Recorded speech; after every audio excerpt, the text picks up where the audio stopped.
ہجرت مدینہ سے قبل اللہ تعالیٰ نے اپنے محبوب بندے کو معراج سے سرفراز فرمایا۔ سورۃ بنی اسرائیل اور سورہ نجم میں اس کا ذکر موجود ہے۔ سفر طائب کے بعد 11 نبی کے ماہ رجب کی یہ 27ویں رات تھی۔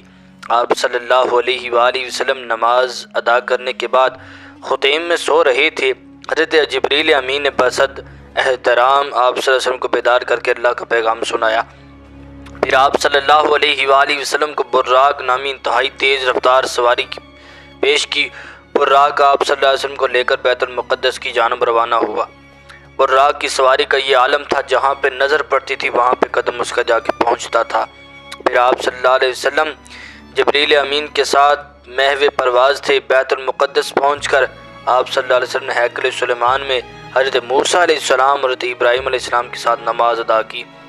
مسجد حرم سے مسجد اقصیٰ تک کا سفر اسرا کہلاتا ہے۔ قرآن مجید میں اللہ فرماتے ہیں سبحان الذی اسری بعبدہ لیلا من المسجد الحرام الی المسجد الاقصیٰ۔ اللہ تعالیٰ قرآن مجید میں اس کا سنتا ہے۔ مسجد اقصیٰ کے بعد آپ صلی اللہ علیہ وسلم پھر براق پر سوار ہوئے اور سماوے سفر شروع ہوا، جو سفر معراج کہلاتا ہے۔ پہلے فضا، پھر خلا، پھر ماوراء سما، پھر سدرۃ المنتہیٰ، مختلف آسمانوں پر حضرت آدم علیہ السلام، حضرت ابراہیم علیہ السلام سمیت مختلف جلیل القدر انبیاء سے ملاقاتیں ہوئیں۔ پھر آپ صلی اللہ علیہ وسلم سدرۃ المنتہیٰ پہنچے، جو کائنات کا آخری کنارہ ہے۔ یہاں آپ صلی اللہ علیہ وآلہ وسلم نے حضرت جبریل علیہ السلام کو ان کی اصلی صورت میں دیکھا۔ اس مقام سے آگے لا مکان ہے جس کی رسائی ممکن نہیں، لیکن آپ صلی اللہ علیہ وسلم اس سے بھی آگے عرش معلیٰ پر خلوت گاہ میں جا پہنچے۔ وہاں اپنے رب سے ملاقات کی اور اپنے اللہ بزرگ و برتر کی بڑائی کی اور بڑی بڑی نشانیاں دیکھی اور جی بھر کے ان کا مشاہدہ کیا۔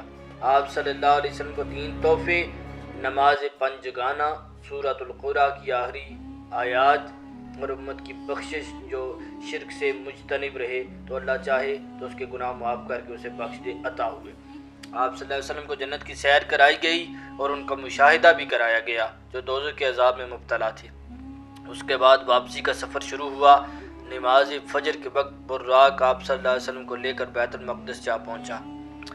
یہاں آپ صلی اللہ علیہ وسلم کی امامت میں تمام انبیاء اور رسل نے باجماعت نماز ادا کی۔ پھر براق چند لمحوں میں آپ صلی اللہ علیہ وسلم کو بیت الحرم لے آیا۔ واقعہ معراج کفار مکہ کے ناقابل یقین تھا، وہ آپ صلی اللہ علیہ وسلم کا تمسخر اڑانے لگے۔ اس موقع پر حضرت ابوبکر صدیق نے معراج کی تصدیق کی تو آپ سے کا لقب ملا۔ حضرت خدیجہ رضی اللہ تعالیٰ عنہا کی رحلت سے بچوں کی دیکھ بھال کے سلسلے میں آپ صلی اللہ علیہ وسلم کے مشکلات ازحد بڑھ گئی۔ حضرت خولہ رضی اللہ تعالیٰ عنہا زوجہ عثمان بن مظعون نے آپ صلی اللہ علیہ وسلم کی رضا لے کر حضرت ابوبکر صدیق رضی اللہ تعالیٰ عنہ سے حضرت عائشہ کے رشتے کی بات کی۔ اس طرح آپ صلی اللہ علیہ وسلم کا حضرت عائشہ سے عقد ہو گیا، جبکہ رخصتی ہجرت مدینہ کے بعد ہوئی۔ پھر حضرت خولہ رضی اللہ تعالیٰ عنہ کی کوشش سے حضرت سوہ رضی اللہ تعالیٰ عنہ بنت زمعہ سے آپ صلی اللہ علیہ وسلم کا عقد ہو گیا۔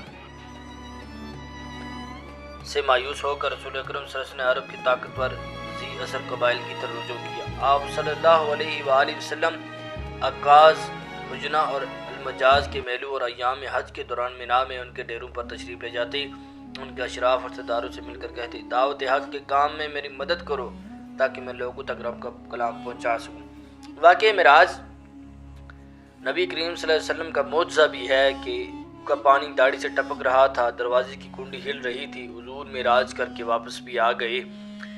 مکہ کے لوگ کفار مکہ یہ مان نہیں رہے تھے کہ یہ کس طرح ممکن ہے، کیونکہ ان کو پتہ تھا کہ مسجد حرام سے مسجد اقصیٰ تک کتنا سفر ہے۔ انہوں نے کہا کہ ہمیں نشانیاں بتائیے، تو اللہ تعالیٰ نے مسجد اقصیٰ کو اٹھا کر حضور کی نظروں کے سامنے رکھ دیا۔ جو وہ سوال پوچھتے گئے حضور بتاتے گئے۔ واقعہ معراج